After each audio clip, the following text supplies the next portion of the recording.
All right, we are back with Insider Betting. We have UFC 306, and if you can't tell, I am set up in a hotel room because I am going to be at the fights live. I am super pumped.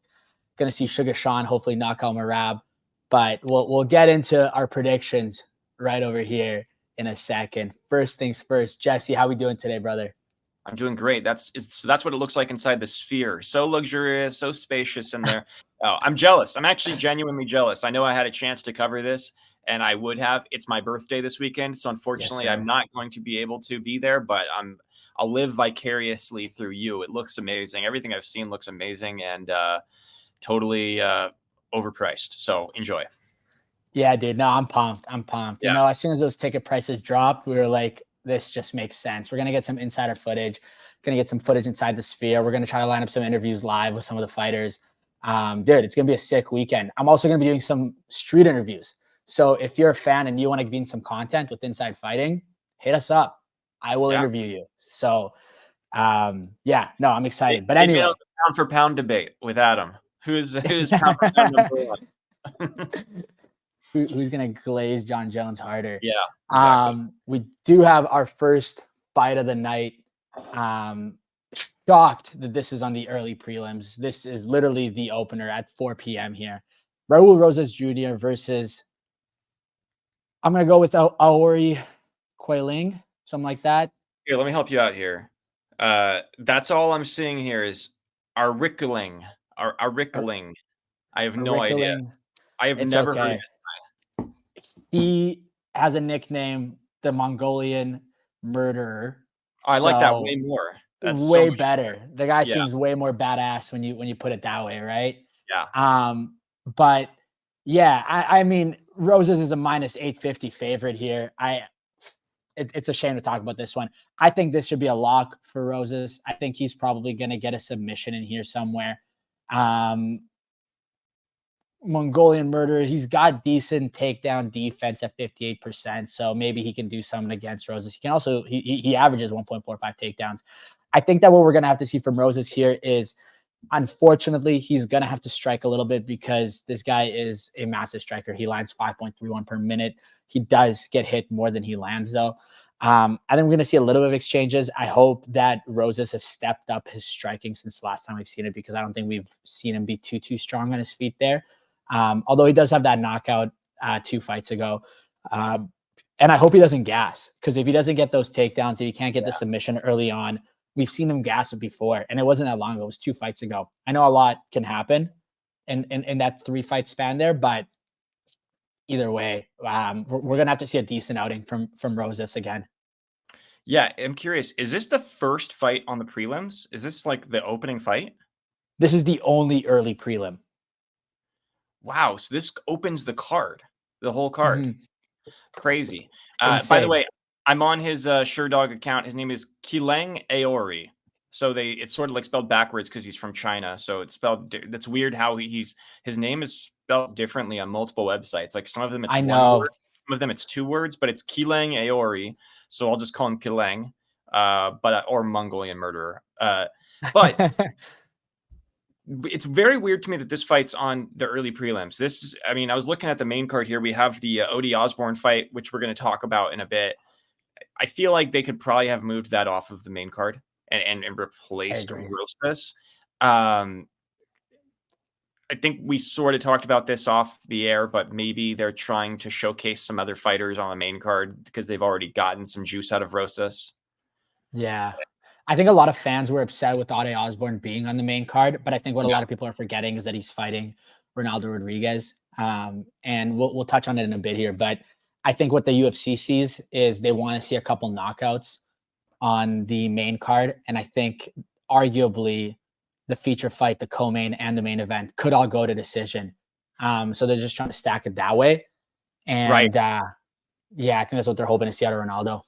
I'm also wondering if this has something to do with like the UFC putting on a movie throughout the show. Like perhaps Rosas opening the show is by design for some sort of storytelling purposes that they have, because I know that they're doing some sort of like film throughout the night. So there are different chapters for every fight. So that could be part of it. So I'll reserve judgment on it until I see what they do. But in terms of the fight itself, I'm a little disappointed that I'm on DraftKings and I don't see any round props or any other point spread betting line, anything like that. It's just money line. So I'm not touching it with a 10-foot pull unless I can bet Rosas maybe by some sort of like first round finish I'd be interested in. First round submission, I think would be an interesting little sprinkle bet to throw on. Otherwise, Rosas in a parlay, it's a lock. He's not losing in front of the Mexican crowd on Noche UFC. I don't think so either. Going on to the feature prelim, we don't really talk about the prelims, guys. Most of you guys don't care about them, but some are worth talking about.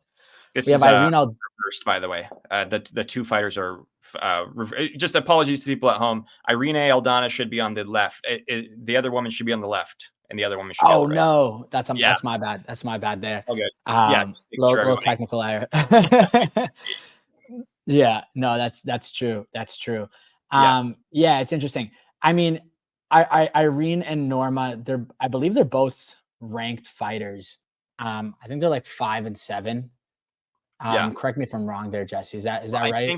I know that Irene just fought for the title like a year ago against Nunes. So 5 and 8. Irene's 5th. Okay. Norma Dumont's 8th here. Look, Irene, she lands a ton of shots. But Norma also does a good job of not getting hit. This graphic is pissing me off now, but sorry, it's like backwards. Yeah, no, you're right. People are like watching, are these guys fucking idiots? Yeah, but yeah, as I was saying, Irene, she lands 5.24 per minute. We got Norma who does a good job of getting avoiding getting hit at 1.89 per minute. I think what we're going to see here is Irene. She's got recent losses to Amanda Nunes and Holly Holm, both legends of the game. And what we saw in those fights is both of them just kind of ditch everything they know on their feet and just go straight to the wrestling and try to take her down and submit her. I think that's probably the way to go. I don't know if Norma has some pretty decent ground game, so she might be able to do something there, but I think we're gonna have to see her land a few shots. I am going with Norma Dumont here for the win. I think it's gonna go to decision. But yeah, it's gonna be a close fight. This is the only even fight of the night at -110 apiece, so it's gonna be close. And yeah, I think it's gonna go to decision here with the Norma win. It's interesting because you can't bet on any odds here. You can't bet on anything other than money line. It's the only thing you can bet. The only non-money line bets available right now on DraftKings are for all main card. So for this one, I'm really interested actually in the fact that it's even money. I feel like Aldana could be some good value, if I'm being honest. I'm just looking at it. I mean, if you look at Norma Dumont, of her 11 wins, she only has 2 finishes, 9 decisions. But she has been KO'd and she's lost by decision, where Aldana's beat some really good fighters. I mean, she beat Chiasson, she beat Yana Santos, Ketlin Vieira, who's fighting for a title, I believe Ketlin Vieira, who's fighting Kayla Harrison. And then I don't remember, but like the last fight, she fought Carol Rosa. Irene Aldana versus Carol Rosa. It was fight of the night. It was an awesome fight. Total barn burner. Just a great fight. I kind of like Aldana here, and I wish I could bet on a potential TKO, to be honest, because I don't see any threat of Aldana getting finished here. So whereas like Aldana has finishing threat. She has really good boxing, and she has some submission. So I would consider a KO bet on Aldana, but because I can't, I'm gonna hammer Aldana by decision, or just money line. Sorry. Yeah. You know what? And I agree with your analysis completely. I think it's gonna be either an Aldana KO or TKO or a Dumont decision win. Like that. That's really how I see it going. But I guess we'll have to see what happens here. But going on to the main card, that's what we all came here for anyway. Ronaldo Rodriguez versus Ade Osbourne. Everybody came for Ade Osbourne. Exactly. I really like the guy. I've actually interviewed him before. He's a very cool guy. He's a nice guy. I'm not making fun of him. It's just like that fans are not happy about him being on this main card right now.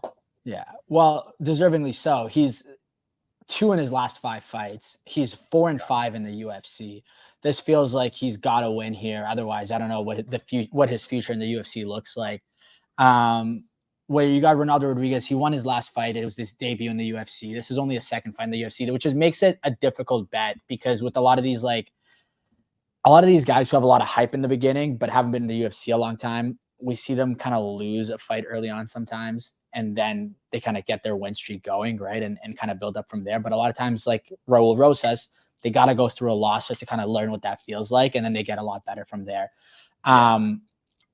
With that being said, I still got Ronaldo Rodriguez winning. I think there's a very high likelihood for a KO, like I was saying at the beginning of the episode. He's got 7 knockouts and 5 submissions out of his 16 wins.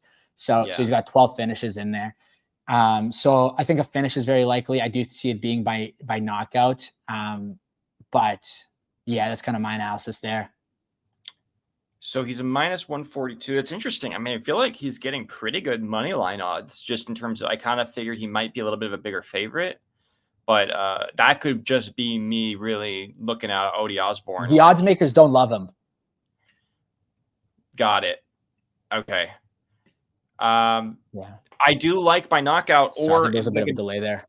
Yeah, no, it's okay. Now you're back. I do like a little bit of a double chance bet of a KO or decision for Rodriguez because he's 12 of his 16 wins are by finish, 5 submission, 7 KO. So he is balanced in that regard. So I like the idea of a double chance at a plus 150 to win by KO or by submission. So just a straight up finish. I like that one. Yeah.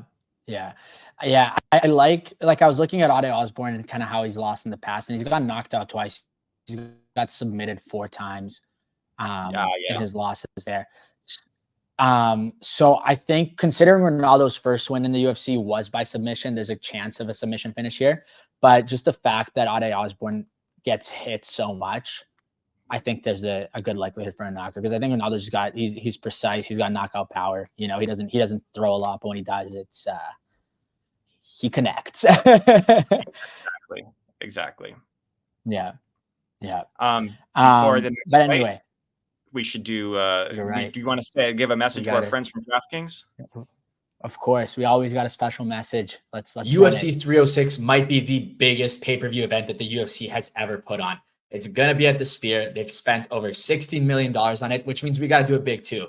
We've officially partnered up with DraftKings, and all new DraftKings customers who place a $5 bet are going to get $250 in bonus bets.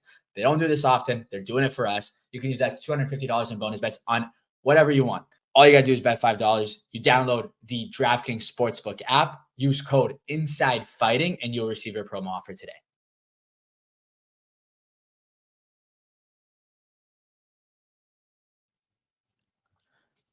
$250. Do whatever you want with it. If it was me, I'm tossing it on Esteban Ribovic. Whoa. Hey. This is one of those fights where the fans there.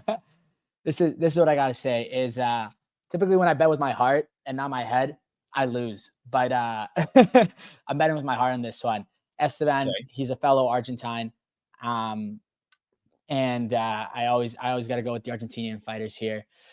I think he's got real knockout power. I think he's being underestimated here versus Zellhuber here. They both lost their UFC debuts, I should mention, but neither of them have lost since.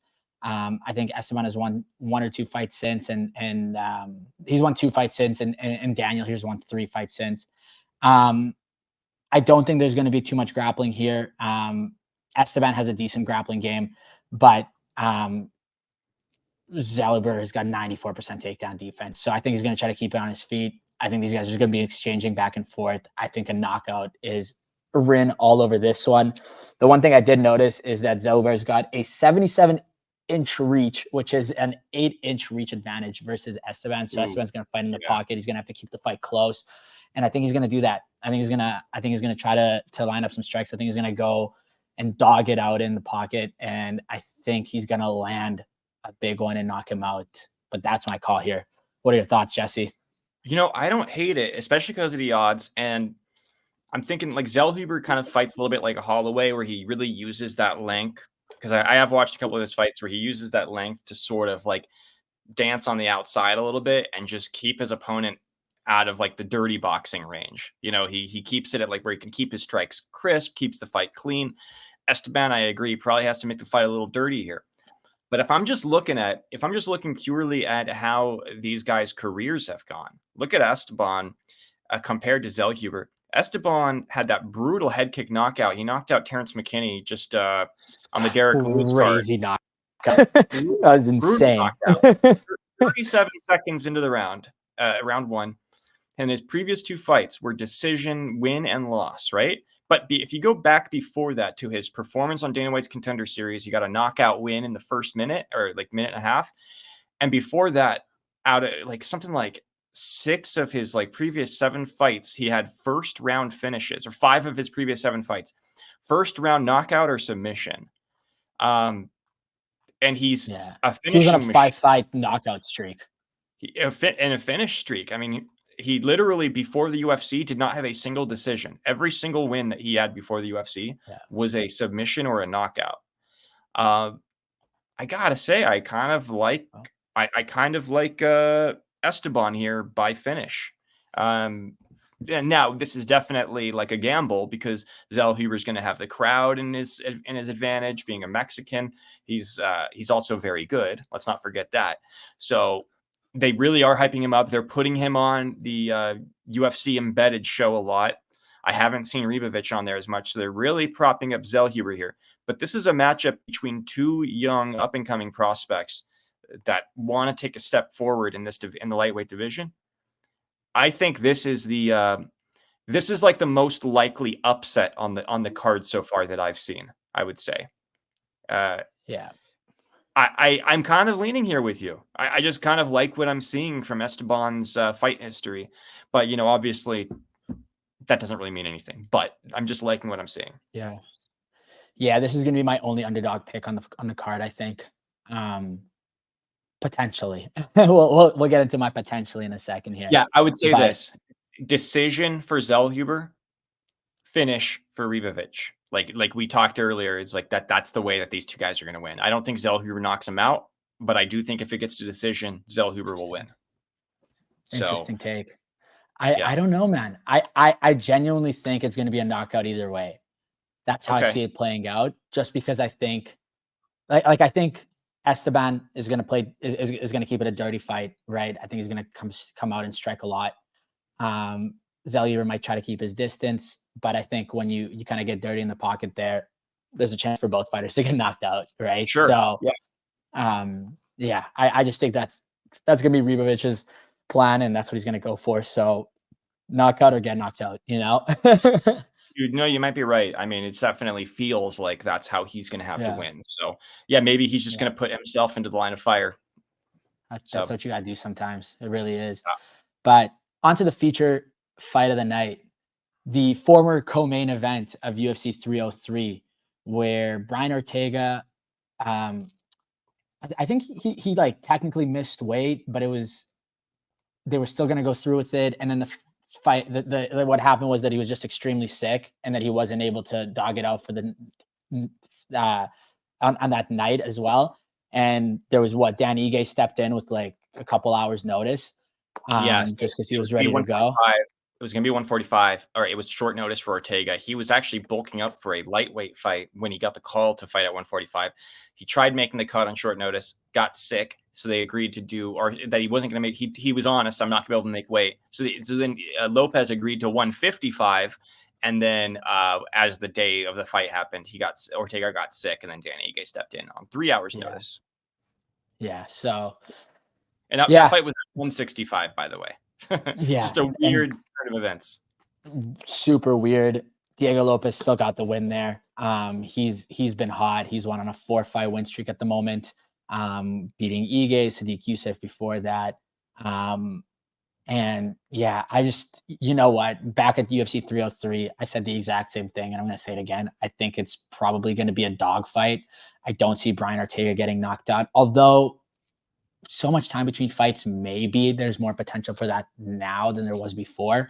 But after seeing that fight with Volk, like I can never bet on Ortega going out. you know, Diego Lopes also has some decent BJJ, which shouldn't be undermined as well. Although Ortega is good on the ground as well. So, yeah, I think it's gonna be a dogfight. I think I'm going decision on this one. But I do think Diego Lopes is gonna do enough to get the win.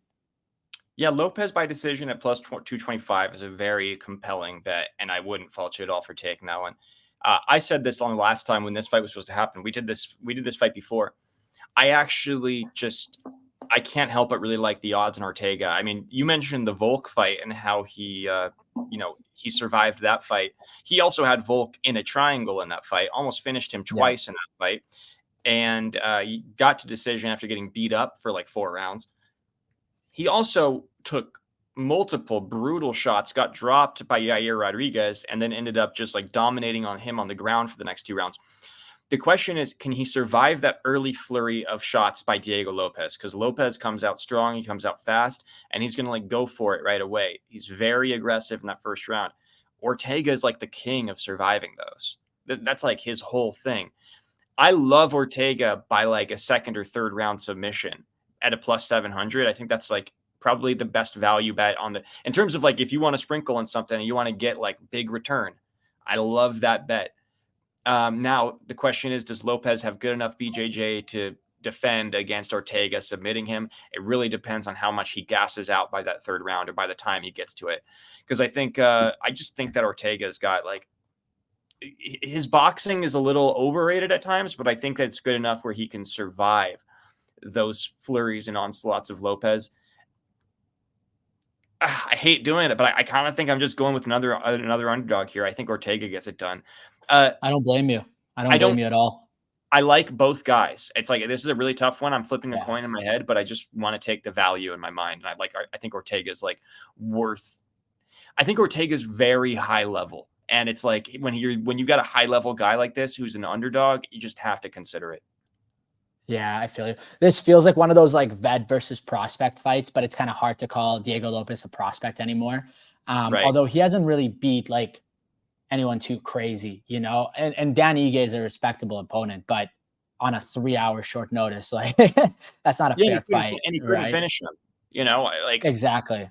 So it still kind of feels like that with the vet and prospect aspect. But we've seen Lopez have. Well, sorry to interrupt. We've seen him have one fight with a guy that's in the top 5 right now, and that's Movsar Evloev. He fought him on short notice, and he lost to him by decision. So we do have to remember that. Like, as much as I do like it was his first fight, he was very green, but he did lose that fight. So like we have seen him fight in the top 5. Technically, we have seen him fight a top 5 competitor. And he lost. So I'm like looking at Ortega and I'm like, I kind of just think I have to take this value here. Yeah. I really like the value. Yeah. And you know what? When this is no disrespect to Ortega, but at the same time, Evloev is at right now levels above, it feels like, right? So that's kind of my pushback to your point there. But yeah, I really don't see Diego losing this one, especially on Mexican Independence Day. I think he's gonna pull through. I know both of these fighters are gonna have. I know Ortega is gonna be more of a fan favorite there, but just because he's a fan favorite no matter what, no matter when he fights. But I just think like the energy he's gonna get from such a big opportunity is gonna result really well for Diego Lopes. Yeah, he is Brazilian, but he did Correct. train. He trained in Mexico from like the time he was 18. So he's got like Mexican roots. He trains with like Alexa Grasso and somebody else I'm forgetting right now. But yeah, he's very much connected to the Mexican people. Correct, but yeah, the Mexican Independence Day was less about his connection with Mexico, more on his on the stage he's fighting on. And I understand.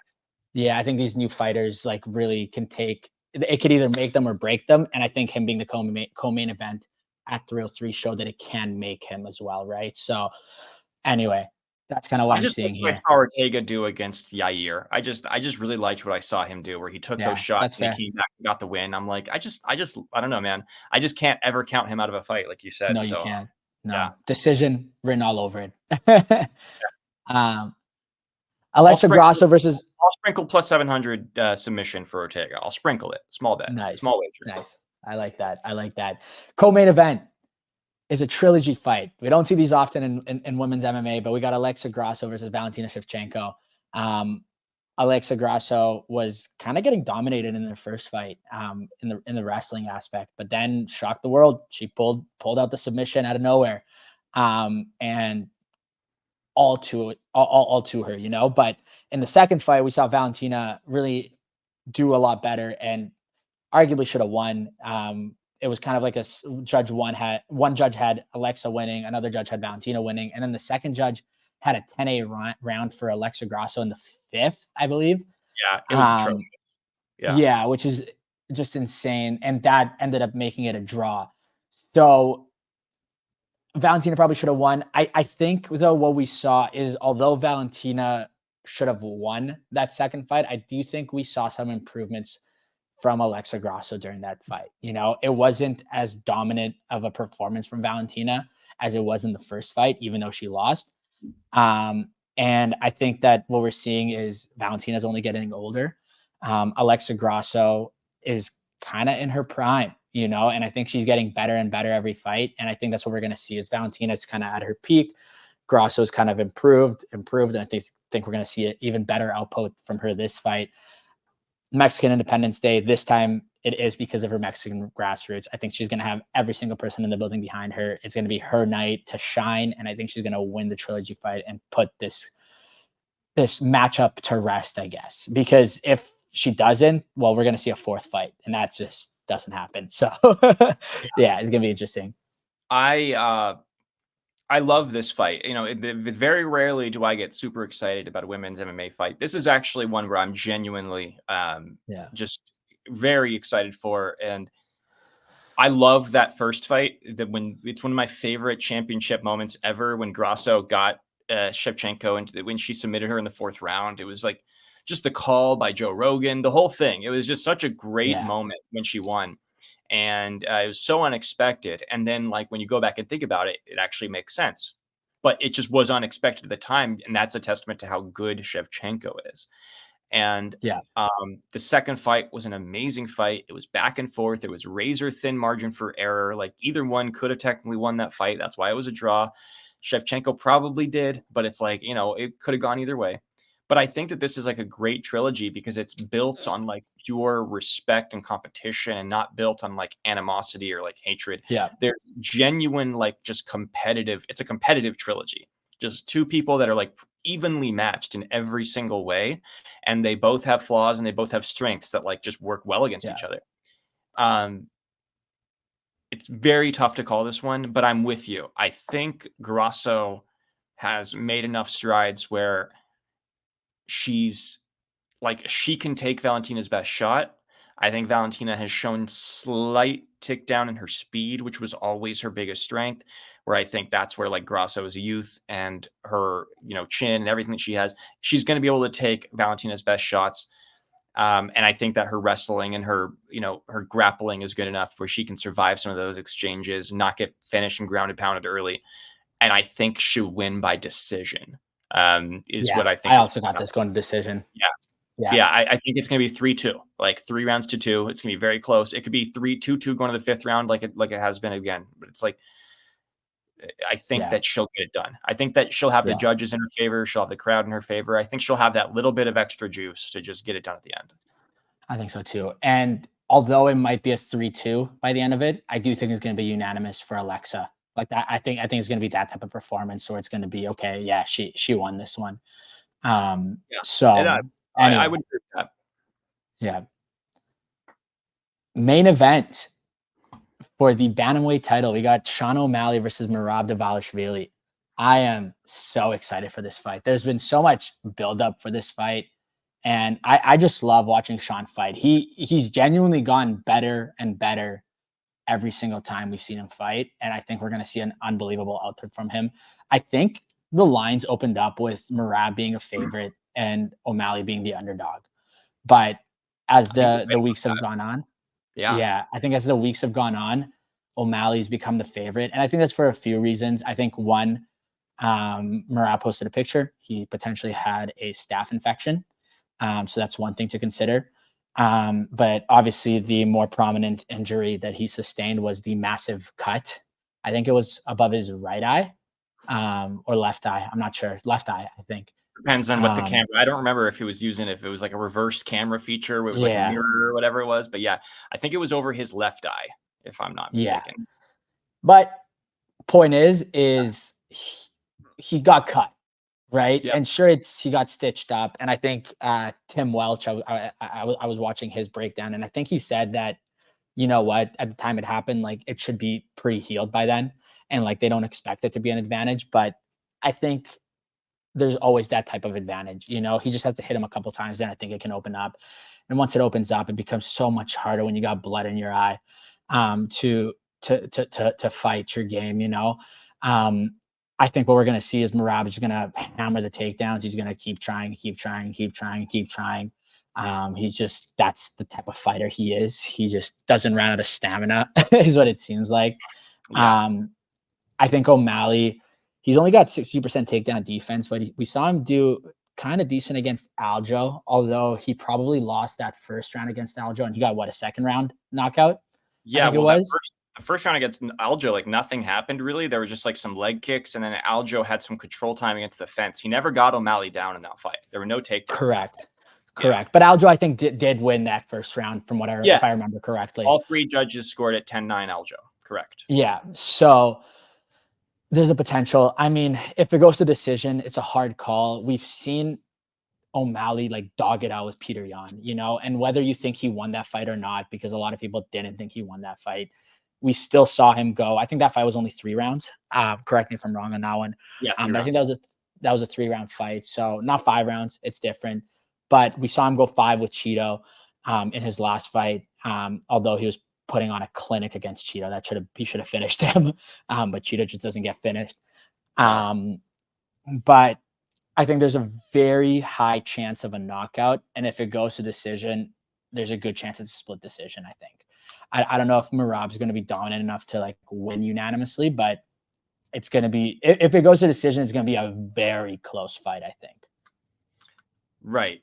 I agree with everything you just said. The problem I'm having is like with this fight is I can see both scenarios so clearly in my head. So I really don't know which one it's going to be, but like, I'm just trying to decide which one's the more obvious one that's going to happen. Which one is like the more likely thing?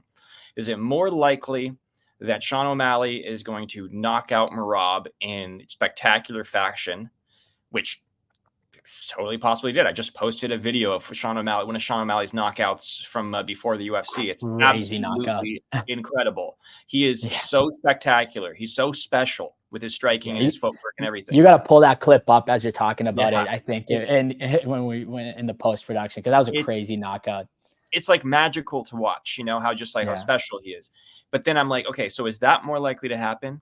Or is it more likely to happen that Merab is just relentlessly pressuring O'Malley, spamming him with takedown attempt after takedown attempt, getting him up against the fence, pressuring him, holding him, and then like getting a few takedowns at key points in rounds, leading him to a decision win?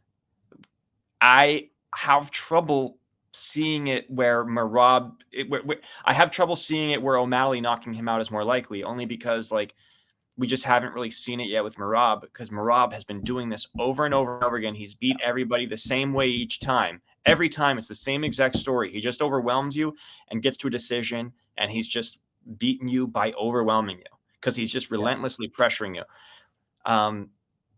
I'm curious about his gas tank with the staph infection, if that was a staph infection, because that is a huge factor here. I think I'm leaning Merab decision. And I don't love it because I want Sean O'Malley. I like Merab a lot. I actually really love him. He's actually a big Mexican fans like him because he had like a whole thing with Henry Cejudo. So the Mexican honorary Mexican. Yeah, exactly. But we want to see O'Malley knock him out. That's like that's gonna be the moment like that. Like everybody's gonna talk about if he does it, because that's gonna elevate him to like superstardom, where it's like, oh, this is his division now. Clearly, no doubt. Until Umar Nurmagomedov takes it away from him. So it's like, do I want to see Umar versus Merab, or do I want to see Umar versus O'Malley? I want to see Umar versus O'Malley, right? Yeah. But I think I'm leaning Merab. I think he's just going to overwhelm him, and I think it's going to be decision. So my last point towards O'Malley is that I think Merab's a little chinny sometimes. I think he might be. Yeah, he kind of got rocked a couple times in that fight against Cejudo. He got dropped in the first round. Yeah. Yeah. And Cejudo is not a power puncher at all, by the way. No, and that's my point, is that O'Malley is just so much more precise. He's so much stronger. If O'Malley is able to knock him down just like Cejudo did, I think it's game potentially. So we'll just have to see how he comes out, because I don't think he's going to come out too strong. I think we might see kind of the Aljo fight where it was kind of like a calmer first round, just so he preserves his tank a little bit. But maybe I'm wrong. Maybe he comes out swinging in the first and then kind of takes it easy second, third round, and then brings it back up in the fourth and fifth. So I think we'll have to see. Tim Welch deserves a lot of credit for the way that he's coached O'Malley, because they have handled their game plans against each opponent like perfectly, where I think that Sean has shown the ability to get up from takedowns. He has good jiu-jitsu, by the way. He like beat Takanori Gomi, I think is his name, one of the best like judo fighters in the world, or sorry, best jiu-jitsu fighters in the world. Submitted him in a jiu-jitsu fight. So he's underrated. His jiu-jitsu is very underrated, and because he just never gets to show it because his striking's so good. So I just don't know. And I'm almost not even sure if I want to bet on it, but if I'm going to, I'm just leaning that Merab's going to just overwhelm him. Yeah. But I hope Merab. Yeah. This should be the second fight of the night that's even odds, I think. Like, I think either one of them going in as a favorite is tough. I think it's going to be a very close fight. Yep. Very close fight. I've been watching the embedded clips as well. I think that this could just be me talking out of my ass, but it feels like O'Malley wants to be kind of like more of that honorary Mexican as opposed to Merab. You'll see like O'Malley toss like, and this could be just him, like the way he like conversates with his like family, and like we just don't see this, but he like tossed in a lot of like just like random Spanish, it seemed like, and he was like, can she have like I was literally watching a clip earlier today where he was like, can she have más avocado? Which like the only word in there that's Spanish is más, which means more, and he could have just said more, you know. So it was just like random like Spanish word to like toss in there, but it just kind of stuck with me. They're leaning into how he has a Mexican wife with Mexican children for Noche. Correct. Trying to justify him being the headlining fighter for UFC Noche UFC. You know what I mean? Like, kind of. I know that's what I'm saying. Yeah. So that's what I'm saying. And like, I'm wondering if like this is how he like talks normally with his family, or if he's like trying to toss a little bit more in there to play into the hype of the fight. So we'll see, I guess. Yeah. We'll see how I can't wait to see the movie that they play before this fight and how they sell it to the Mexican. The Mexican fans.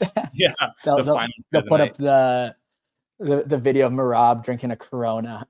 Yeah, exactly. And dancing to Mexican music on the Sphere screen too. Yeah. Unbelievable. Anyway, that was kind of a breakdown. As always, we have a nice little parlay to end off the night. It sucks. I really wanted to see some striking props, because I wanted to take, for example, the over on strikes in the Ortega Diego Lopes fight, right? Because I think it's going to go to decision, stuff like that. But unfortunately, I couldn't really find any of that on DraftKings. But I do have some decent ones here. Like I said, I think Ortega versus Lopes, and I think Grasso versus Schevchenko is going to go the distance. But instead of betting on the distance, I bet on the overs. I think it's going to go over 2.5 rounds, over 3.5 rounds. I think those are pretty safe bets. And then for Ronaldo Rodriguez and Osbourne, I just don't think it's going to go to decision. So I got the under 2.5 rounds at -140 there. Total plus 318. I think it's a pretty safe parlay. I think it's going to hit, but fuck, I've been wrong before, dude. Yeah, I think Rodriguez Osbourne feels like a lock to me. That could be a first round knockout of Odie Osbourne, to be honest. That could be a first submission. It is flyweight, so you're always running that risk of not enough power in the punches to get to a finish. There's always that risk, but I do like that one. I think Grasso Schevchenko just feels like those two are destined to fight, a full 5 rounds against each other. Who the better fighter left standing at the end, sort of deal. Parlay buster might be Ortega Lopes. That's the only one where I'm like, there could be a knockout. It could be an early flurry by Lopes and Ortega's out of the first round, or it could be Ortega's getting pieced up on the feet, takes Lopes down, submits him in the second, literally like beginning of the third round, the same way he did Yair Rodriguez, where this wouldn't have hit. You know what I mean? So it's like, that could be the parlay buster, but I do like it. I do feel like it leans decision though. I agree. That is my one buster. I don't see Grasso Schevchenko going under 3.5 rounds, and I don't see Rodriguez Osbourne. I just don't see that going to finish. But anyway, that's the parlay. Last week, I should have mentioned this at the beginning of the episode. I don't know if we can cut it in there, but I got every single pick right. Oh, you did? Yeah. I had the only iffy one on there was the Matt Schnell one, where there was an opponent change after we filmed the episode, but I still had him losing. So we'll count that as a win. Now losing. You went out on a limb there, Adam. Yeah. Yeah. But anyway, we hopefully we nailed this one again. I know we were split up on a few, but yeah, we'll see what happens, dude. As always, though, I like taking the underdogs. You know what I mean? Like, I'm just a sucker for the odds. I respect it, dude. Hey, I had a lot of hard picks on this one. Like, that we didn't like the O'Malley fight. I'm going with my heart because I want O'Malley to win. Ribovic fight, I'm going with my heart. I want Ribovic to win. So we'll see what happens. But as always, dude, it's been a pleasure. Insider betting is going up every single Thursday. We got some decent picks. And we'll see you guys live from the Sphere. There you go. Enjoy. Hey, good luck in Vegas, brother. Appreciate it, brother. Appreciate it.